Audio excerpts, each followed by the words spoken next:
So you think it's all chat, but I think there is some aspect of destruction that's the old Bukowski line of do what you love and let it kill you. Right. Don't you think that destruction is part of... That's humility. That's humility. You bet. It's like invite in the judgment. Invite in the judgment because maybe you can die a little bit instead of dying completely. Yeah. And I think it's Alfred North Whitehead. We can let our ideas die instead of us, right? We can have these partial personalities that we can burn off and we can let them go before they become tyrannical pharaohs and we lose everything. And so, there's this optimal bite of death.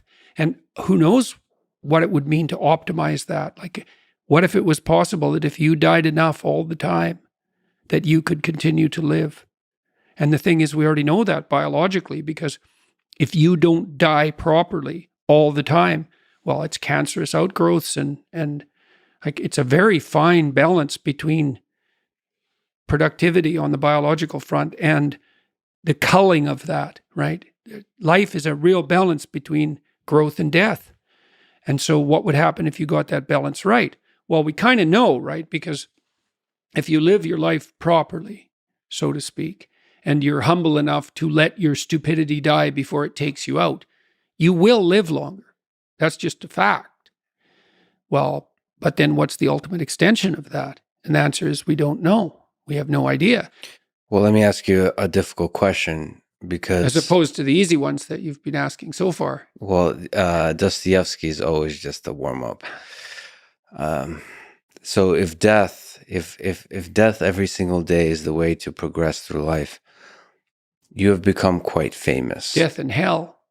Death and hell. Yeah, because you don't want to forget the hell part. Do you worry that your fame traps you into the person that you were before? Yeah, well, Elvis became an Elvis impersonator by the time he died. Yeah, do you fear that you have become a Jordan Peterson impersonator? Do you fear of, in some part, becoming the famous suit-wearing, brilliant Jordan Peterson? The certainty in the pursuit of truth, always right. I think I worry about it more than anything else. I hope I do.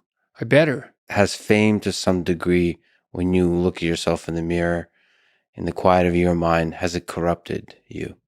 No doubt, in some regard.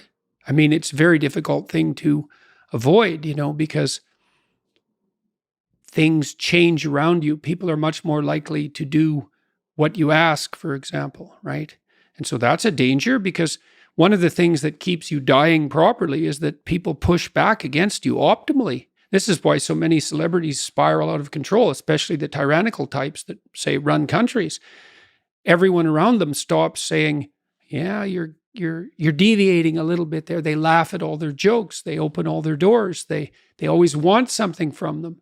The red carpet's always rolled out. It's like, well, you think, wouldn't that be lovely? It's, well, not if the red carpet is rolled out to you while you're on your way to perdition. That's not a good deal. You just get there more efficiently. And so one of the things that I've tried to learn to manage is to have people around me all the time who are critics and who are saying, yeah, you could have done that better, and you're a little too harsh there, and you're alienating people unnecessarily there, and you should have done some more background work there. And I think the responsibility attendant upon that increases as your influence increases. And as your influence increases, then that becomes a lot of responsibility.